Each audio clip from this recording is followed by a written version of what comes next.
like even for a valuation standpoint for you guys, how much do you want and need to be able to see him this season? Like we're talking 10 games, 20 games. How much are you guys hoping to be able to see him on the court over the next couple months?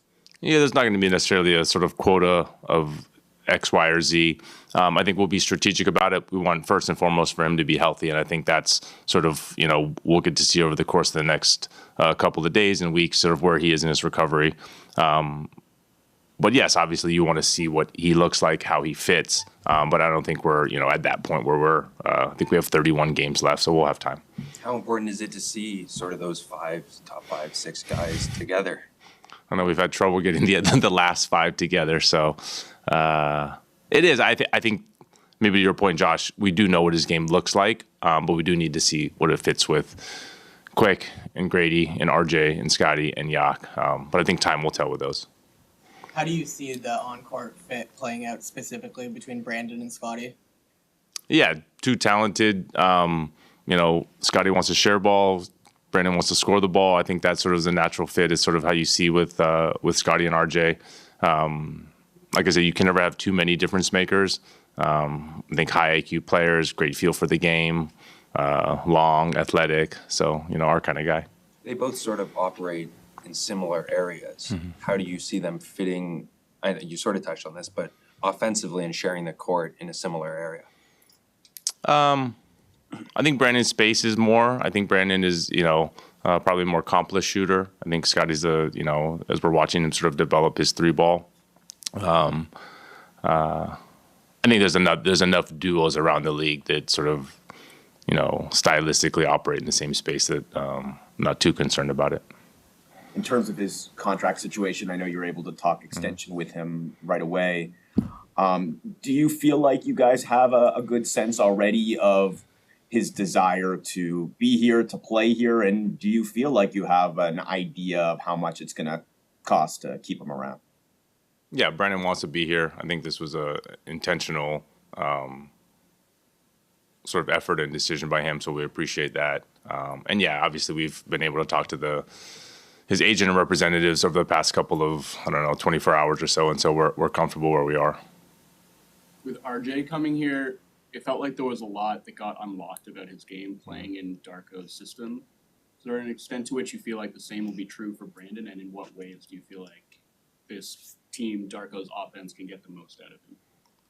You'll probably talk to Darko, but I think what you all see, right, is sort of the ball movement, quick decisions. The shooting, I think, helps this specific team that maybe, as an area of improvement. But no, definitely the sort of fast-paced thinking, transition, move the ball, assists. We think definitely will sort of unlock part of Brandon's game. In terms of the people who are approaching free agency, Boucher did not get moved. Can you talk about what happened? Whether did you have any talks with any teams about him? Yeah, I always say it takes two to tango in these deals, and so we did have talks. But we love Chris, and I think he's now the lone survivor from 2019. It seems like he's been here forever. He's a Canadian kid. He's got a great spirit. You see it whenever he goes in the game, the energy, it never falters. And so, we love Chris. Do you anticipate you'll keep him for this year? Yeah, haven't had any suggestions otherwise. I think he wants to be here. We love having him around. He's matured into an actual NBA veteran and has a ton of experience. In terms of, you guys have a lot of guys who are getting expensive. Scotty has a new contract coming up. You're going to have to pay Brandon Ingram. How do you see all of that working? I think there's a lot more expensive teams in the NBA. I don't see that. The new TV deal, I think this year we were probably one of the lowest payroll teams. So I think relative to the league, I don't see our guys as being particularly more expensive than sort of what's around the league. Do you feel you can go into the luxury tax? I think we've always said, listen, we're going into luxury tax when we want to be competitive. I think the one thing that's changed maybe since 17, 18, 19 is the teams going into the tax, they all can't be they can't all feel like they're contenders, right? And so I think there's a bit of a change here, which is, are you going into the tax because you think you're going to win the title, or are you going into the tax because you think you can make the playoffs or the second round? I think that's sort of the equilibrium, or that's sort of the point, that balance that we need to find. But those are decisions probably for, future seasons. You've got some open roster spots now, and I think Orlando's second 10-day either expired or is expiring. You have a need at center position as well as probably a few other areas. How do you anticipate using those spots? Yeah, you'll see some changes in the next coming days. I think we have Jameson's 2-way.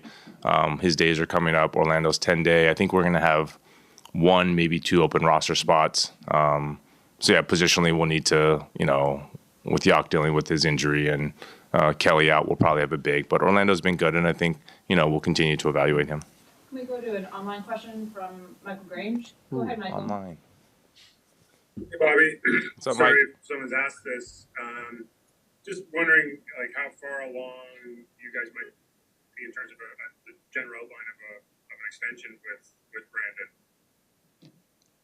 We're talking. I think we're sort of both in the same ballpark, but obviously, don't want these things to be public negotiations. But I think more sort of to Aaron's earlier question, we sort of know, what the expectations are. Obviously, there's a lot of points to a deal, and sort of we're going through those now. Thank you.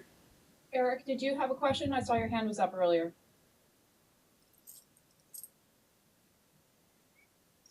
Yeah, thanks. You talked about the fit with Scotty and Brandon. How do you see RJ fitting into that as somebody who loves to get to the basket and works off sort of taking handoffs? How do you see the fit? Darko will address this, I'm sure. Yeah, I think first and foremost, Brandon shooting. Offensively, he's incredibly talented, and so the spacing that he provides with his ability to shoot the ball, whether it's from 3 or from the mid-range, I think opens things up for both of those. And RJ's cuttings, RJ's ability to finish around the rim, and then sort of Scotty's natural passing ability.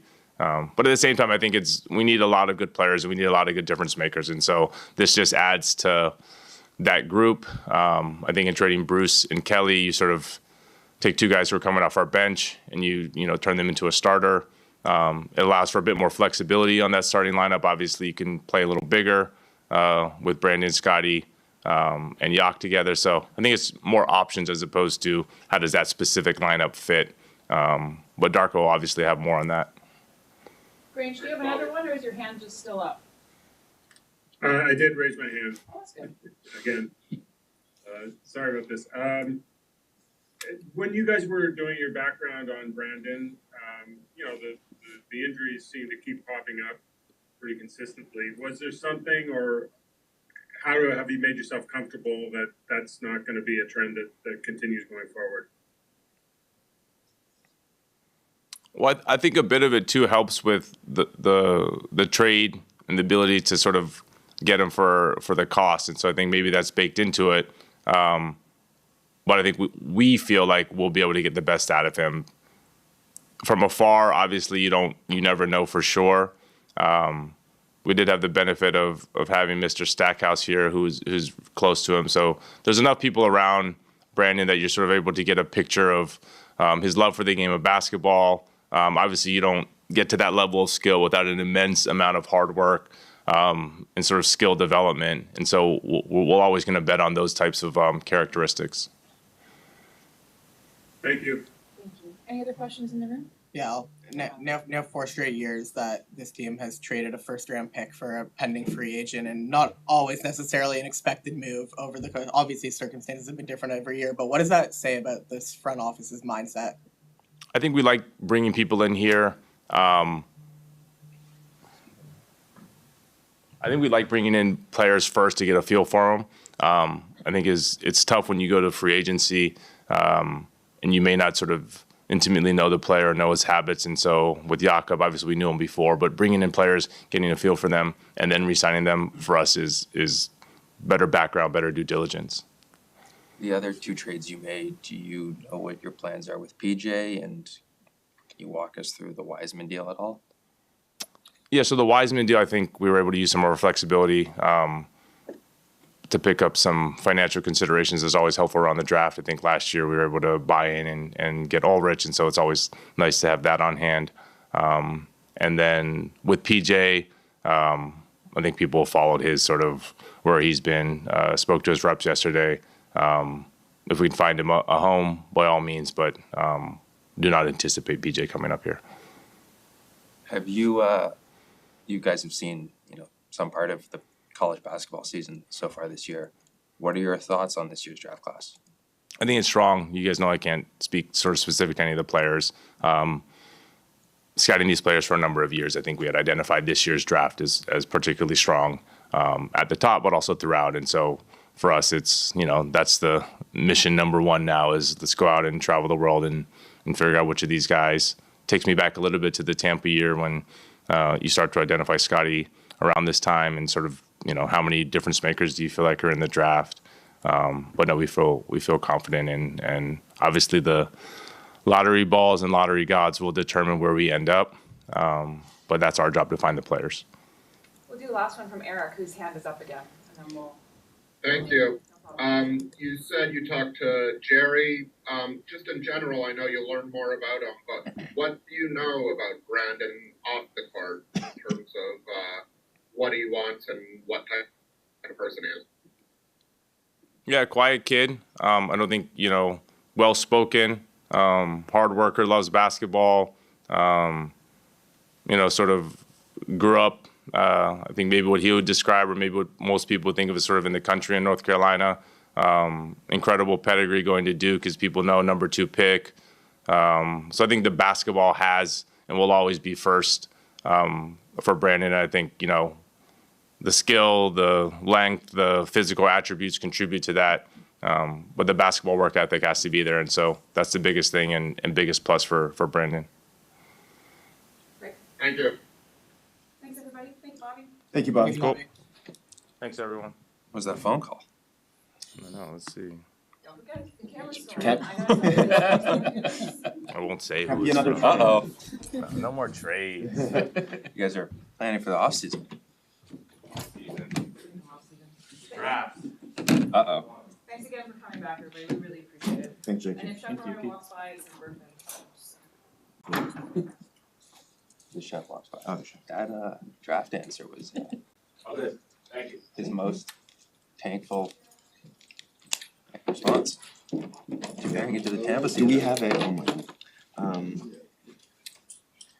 Do we have a doctor? Do you want to message Eric? And see if he wants to go on? Super slow backup. Don't we have like an old one or something? Hey, we're done. Problem with DeGero. Everybody So knows you're it was finished. not? Damn, I was so excited to chat with PJ Tucker. Yeah. I was just about to ask about PJ when you said it. Oh, Yeah, you know, I had okay. 3 elevators up. So look, everything is okay then? You good? All right, okay, thanks.